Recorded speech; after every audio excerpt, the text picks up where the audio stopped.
வணக்க மக்கள் எல்லாரும் எப்படி இருக்கீங்க? இன்னைக்கு நம்ம என்ன பார்க்க போறோம்னா, ரெட்ரோ படத்தோட ரிவ்யூ தாங்க பார்க்க போறோம். ஃபர்ஸ்ட் லைன்லேயே சொல்றேன், இந்த படம் வந்து ஒரு சூர்யாவோட கம்பேக்கா இருக்கும். கண்டிப்பா இந்த படம் வந்து ஒரு ஹோல்சம் படமா இருக்கும். உங்க எல்லாருக்குமே போய் பிடிக்கும்.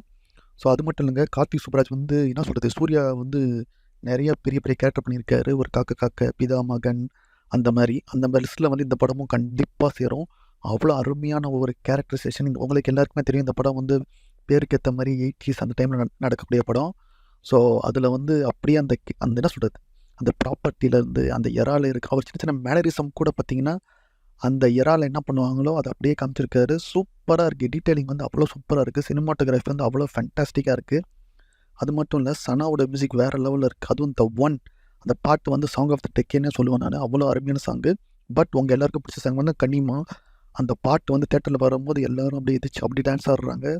அதே மாதிரி வந்து பூஜா ஆக்டோட ரோல் வந்து one of the best role சொல்லலாம். அவங்க கெரியர்லேயே ஆக்டிங் ஸ்கோப் நல்லா கொடுத்துருக்காரு கார்த்திக் சுப்ராஜ்.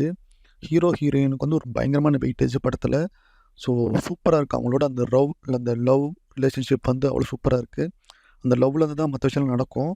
அவங்க வந்து அவ்வளோ சப்போர்ட் பண்ணுவாங்க அந்த சூர்யா கேரக்டருக்கு. ஸோ அதெல்லாம் சூப்பராக இருக்குது. அது மட்டும் இல்லை, மற்ற எல்லா கேஸ்டிங்கும் சூப்பராக இருக்குது. செகண்ட் ஹாஃபில் வர வில்லன் கேரக்டரும் செம்மையாக இருக்குது. அதே மாதிரி அந்த படத்தில் வந்து ஒரு பொலிட்டிக்கல் விஷயமும் அதில் இருக்குது.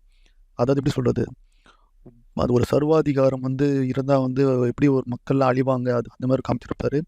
அந்த அடிமைத்தனத்தை பற்றி சில பொலிட்டிக்கல் விஷயத்தையும் பேசியிருப்பாரு நாசூக்கா. ஸோ அதுவும் நீங்கள் படத்தை பார்க்கலாம்.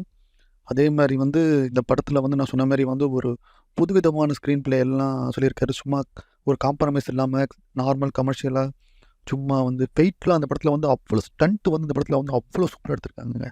One of the best stunt I ever seen. செம்ம ஸ்டண்ட்டு. ஸோ வந்து உண்மையிலே ஒரு சினிமா லவர்ஸ்க்கு ஒரு ஏற்ற படம். ஸோ